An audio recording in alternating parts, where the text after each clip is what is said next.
Good morning, everyone. Today we are going to see about planning.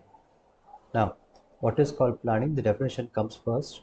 Planning is the process of selecting the objectives and determining the course of action required to achieve those objectives. So, planning actually tells you where you want to go. It bridges the gap where we are and where we want to go. That's precisely called planning.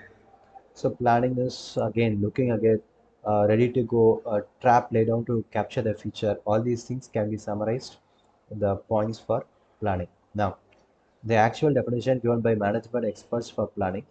According to Coons, planning is deciding in advance what to do, when to do, how to do it, and who is to do it.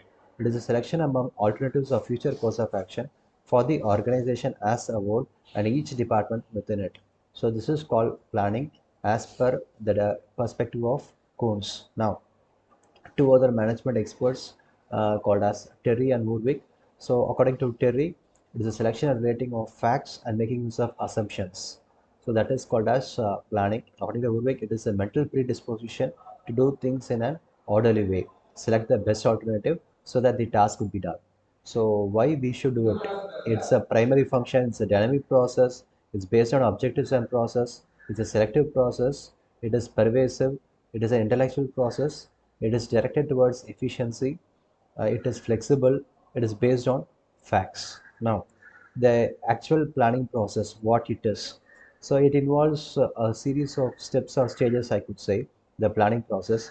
What are those? So, first we have to perceive those opportunities. Once you have perceived those opportunities, you have to establish objectives or goals or aims.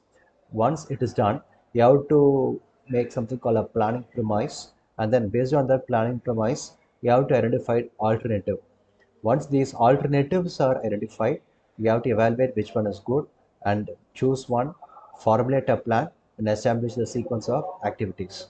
This entire discussion, what we have said just now, is called as planning process. First, perception of opportunities. So, if you have to proceed with the right line, actually, the actual performance is compared with the planned performance. In this way, any shortcoming can be noted and remedial action could be taken easily.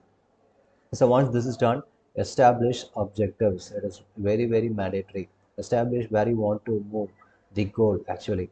So planning has no utility if it is not quite relevant to the objective of organization. Once it is done, we need a premise, a background, the assumption or prediction about the future. That's exactly called planning premises.